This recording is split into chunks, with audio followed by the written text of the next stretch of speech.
CO2. So this person, the easiest way for us to get rid of CO2 in the body is to breathe, right? So now the body is like, okay, we have too much acid, let's go ahead and breathe this off to bring it down. So this is gonna be a very deep inhale, right? The acid's making O2? CO2. CO2. Correct. Okay. Right? So this person now needs to get rid of this CO2, right? And this is Kussmaul breathing. Right? Kussmaul breathing, super deep, trying to grab as much acid as possible, right? Get it out fast, right? So it's very deep and very rapid. Your Kussmaul breathing is going to be in your diabetic type 1s. Okay, your diabetic type 1s are usually thin, right? Because their body is used to breaking down their own muscle and fat. Your diabetic type 2s, bless you, are usually a little thicker, right? And that's just because they have just enough insulin, right? Where we don't have to start breaking ourselves down.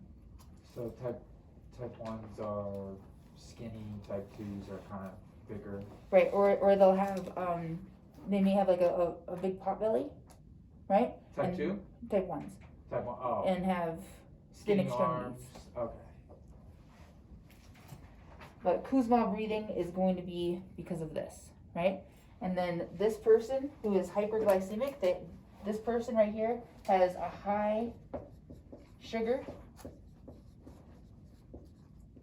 and then with ketones.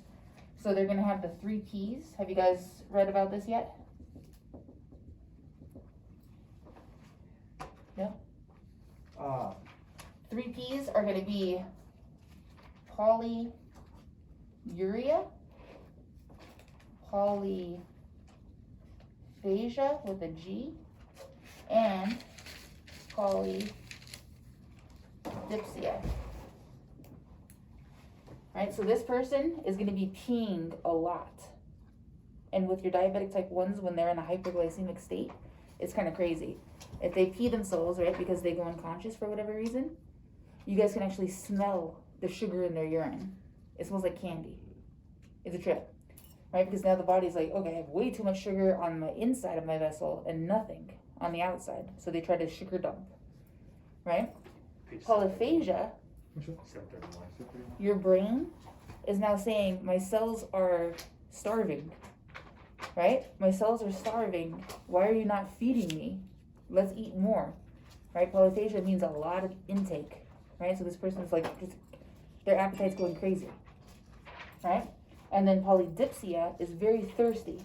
If you guys can imagine, how thick do you think this blood is? That it's full of sugar on this side and nothing's going to your... Super thick. Super thick, super viscous, right? So if you guys can imagine, if you guys, going back to the times when we were little, right? Who is this? Oh, the Kool-Aid guy. Kool-Aid Man, right? Hopefully I wasn't the only one who did this, but I love my Kool-Aid. And I put like 5 packets. Yep, you have to. Right? Always, yes. 5 packets into that thing, right? And I don't even know what the ratio of sugar is to this, right? All I know is that the sugar bag that I had, I liked to have a nice little powder coating down here of my packets. And then I like to I like to see it on the outside of it, right? I like to at least have it like a third of the way, right, with sugar. And then I put the rest of that water in here. And then when I mixed it up, how was it? It was, It was like sludge, like yeah. slime. Yeah, it would right? be kind of like Thick. thick, yeah. Oh, and that's where I loved it, right? Yeah, where I it can was just like drink that thing, right? You can Be a almost little, eat like, at the same thick, time. like layer of like almost goo at the bottom Yeah. when it was done. Yeah, you're eating and drinking at the same time because Yeah. it's so thick. Yeah. This is the exact thing that happens when your patients have high blood sugar, right? So now your thalamus is like, I'm too thick, right? Our blood is too thick, so now our pressure has to go up, right? Let's go ahead and drink. These people drink like crazy. All they're doing is peeing and drinking, like crazy. When they're hot. When they're high. When they're like hyper. Hyper. Hyper. Correct. Okay. When they're hyperglycemic. all they're doing is just peeing and drinking, right? And that's gonna be your 3 P's for these guys. Cool? Or If you want to add 731. for 731? Yeah.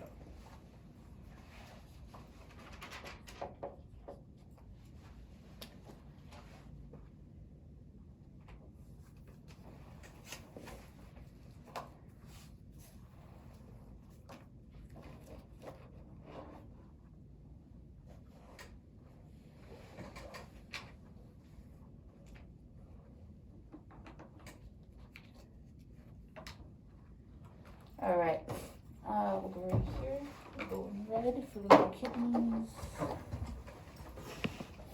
I think we talked about this last time we met up here.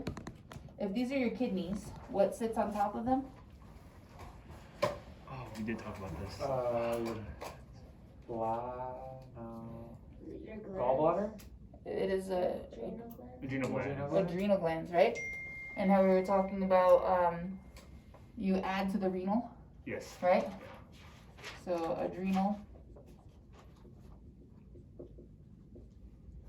We are adding to the renal, and renal is another word for your kidneys. These adrenal glands are now going to spit out epinephrine, right? And we talked about this last time we met up. Your epinephrine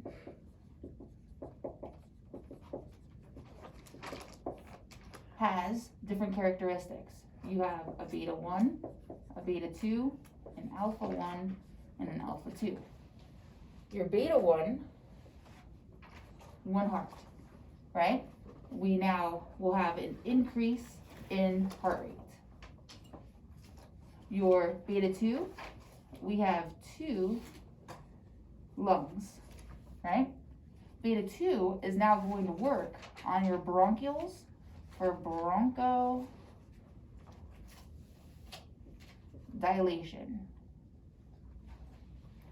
Alpha 1 keeps us from dying, right? When we die, our blood pressure goes to what?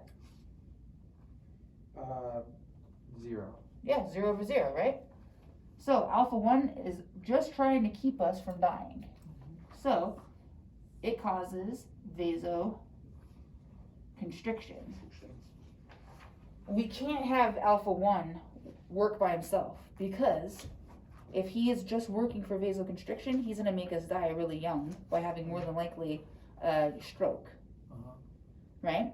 So we have to have alpha 2 to work for alpha 1 to say, hey, we've been too high, right, in terms of blood pressure. We can't walk around with 150 over 94 forever, right? Let's go ahead and slow us out a little bit. So alpha 2 will cause vasodilation, right? He just starts to work when alpha 1 goes out of control, right? When he's too powerful. All of this is what epinephrine does. This is the epinephrine that we have in our own body, and this is also the epinephrine that we can help somebody give themselves when they're having an allergic reaction. And in epinephrine, it's beta receptors and alpha receptors. Correct. And there's beta 1 receptors that are basically controlling your heart rate, which basically is your vessels that are contracting. Just your heart. Just your heart. Correct. And then your beta 2 receptors and your alpha 2 receptors are what's controlling your bronchial. So beta 2 is only bronchodilation, just in your lungs. Bronchodilation. Okay. Alpha 2 is all of your vessels. Okay. So just in lungs is the bronch. Mm-hmm. Just in your lungs is beta 2. And Just then in your vessels is alpha 2. Just in your vessels is alpha 2. Okay. And alpha 1 makes sure that we don't die, so it vasoconstricts. And then alpha 1, so you, Vasoconstricts. it just constricts. Mhm. So then what does alpha 2 do? It vasodilates to make sure that your pressure doesn't get too high. Okay, vasodilates. Makes sense. We all good? Yeah. What page is this on, guys? 207. 207. There's a chart that'll help you out with that. Okay, heard. Yeah, On which page? 207. 207?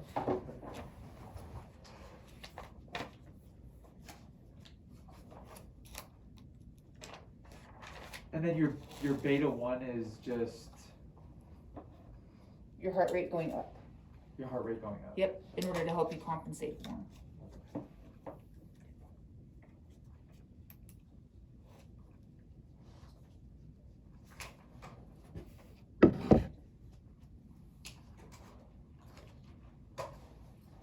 Alright, where is your AED section? What page? We just went over that, I think. I think it was. I think chapter 13.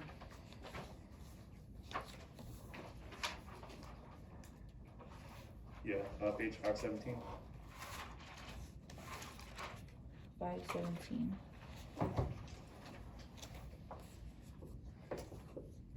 Alright. This is going to be, trying to keep everything on here so you guys can just take a picture at once. When we now go into cardiac arrest, we can go into cardiac arrest in a couple different ways. We have what's called,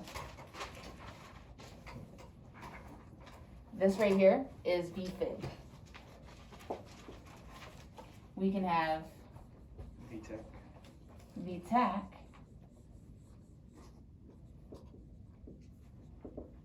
We can have asystole, or we can have something that's called PEA, which is pulseless electrical activity.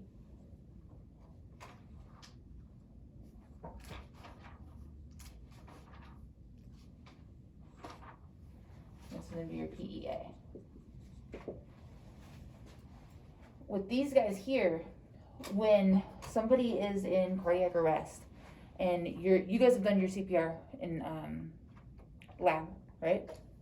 Yeah. Not yet? I don't think so. Just Not in yet? our just in Just our in the BLS. Okay, it's coming.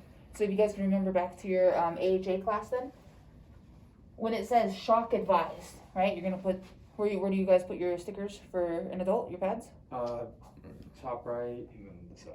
side, and then one more on the This chest. way or this way? One's on like the pectoral and then the other Which way? Vice versa, other way. Other way. Other way. Yeah. This way, yeah. Yeah. This way? Like that, yeah. Okay, Or no. Yeah, you're right. On Yeah. Yeah, right this here. way? Yeah. Alright, so we put these stickers on, these pads, right?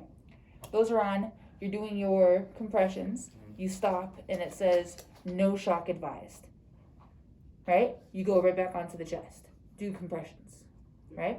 If the person's not perfusing. When that happens, this person is going to be in asystole,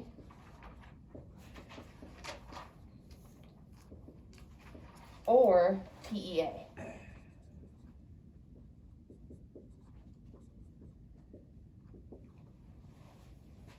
If you guys can equate this to like a, if you guys can equate this to a manual transmission, how many of you guys actually know how to drive a manual? Ugh, that's so sad. 2, alright, 50%, not bad. Okay, so have you guys heard that you guys can pop a clutch Yeah. with the manual, right? If you guys have a Dirt dead bike. battery, On a dirt bike, yeah. right? You can as well, Yeah, same thing, Yeah. right? Same thing. You can do it on a motorcycle too, you just have to freaking run fast. Yeah, yeah, Right? I know how to do it. So, you guys have heard of it, at least this, right? Yeah. If you guys have enough charge, right, on that dead battery, right, you can get it to go, right? And then you can drop it into second, and then pick it up, right? And then just don't turn your car off, Uh-huh. right? That right there is going to be these guys. That's gonna be no shock advised. This is gonna be like dropping the clutch. Right? You need you need to run, right? You need to compress before it can even start. Does this make sense to you guys? So basically saying like the heart is in a low gear, but It's in a dead gear, it's in a dead gear. correct. So it would be like if you're, There's nothing, so if you were to try to take that manual transmission, right? And let's say it has a dead battery, there's no cells left in that battery. All of your battery cells are dry. yeah, And you try to get a jump from somebody, yeah, it's not gonna work, yeah, you're not gonna, right? Have you guys ever tried to or run start, right, with a completely dead battery in a manual? It's not gonna work either, right? It may turn over and then done, right? And then you have to sit there and take out your battery right there, go change it out, and then come Yeah. back, yeah, right? uh-huh. These guys need compressions only, right? These guys need to be run with, right? In order to even see if it's gonna turn over. Oh, so yeah, that makes sense. So Okay. like yeah, These guys right here, your VFib and VTAC, these guys, they're still quivering in here. So if this is your heart right here, in VFib, these guys right here, if you guys can imagine like a bowl of Jello, right? And you smack the little bowl and it quivers, jiggles, right? It jiggles. Yeah. That's all that is happening down here. Your ventricles are jiggling, they're quivering, right? The person's dead, right? They're dead because that's not enough blood, right? But because it's quivering, Means it's still active. it's still correct, active-ish, right? Person's still dead. He's dead. It's not enough to perfuse, but it's still quivering. So the other So one, we need though, to shock it. We need to shock it out of that quivering state. And hopefully, once we shock it, boom, all this electricity, and now it says, oh shit, I'm supposed to be beating. That's what we're hoping for, right? VTAC, your ventricles down here are going crazy, right? So now instead of quivering, these what exactly is ventricles, quivering again? It's VFib. your VFib is quivering. Or Yes. your VTAC is quivering. VTAC is going crazy, right? So it's not quivering, it's shooting off, right? So these guys right down here, they are just, it's not enough time to fill in between so the person's dead, right? But that's all they're doing right here. So the brain is still starving. How would you describe that? Like compared to a jiggle, it's like a kind of like a Your ventricles are spastic, if you can think of it like that, spastic. right? They are just contracting too fast to even fill up with blood. So the brain is now dying, right? And this also needs a shock, right? So we shock VFib and we shock VTAC. And this These is would be the car batteries, right? That we can go ahead and, this is gonna be like our automatic, right? And we can have somebody come over and jump us, Start, yeah. and it actually starts, Mhm. right? We don't need any pushing of this car, nothing like that. Makes sense? Oh, okay. See, that's so when you jump start, because I've never jump started a manual. When you jump start a manual, you You're have. this generation, it's a shame. No, I Yeah, know. that's I'm sorry. It's a shame. I only know. Well, I mean. Well, like, say, I guess you could refer. Like, I'll give you better. If you refer to like a dirt bike, if your dirt bike gives out and like you're in the middle of nowhere Mhm. and like you can't get it to kick, you can't get it to start. Sometimes you have to roll it and you have to give it like a little bit of. Yeah, that's gonna as be you your do it, compressions. and that's gonna give you your go. So basically the same type of thing. Correct. Okay, that makes sense. Are we all okay with this? Yeah, that makes sense. All right. Let's see where we're at. All right. This is a good amount of information. Does this help you guys? Yeah. Wow. Yeah? It's a lot. Yeah, definitely. All right. I will continue on. It's already noon. I will continue on. This is this last page, right? 517? Yeah. Okay. So we have all of that. If you guys want to come up here and take closer pictures, go ahead. Do you erase it? Yeah, I'll erase it once you guys are all done. I'm gonna just pause the video.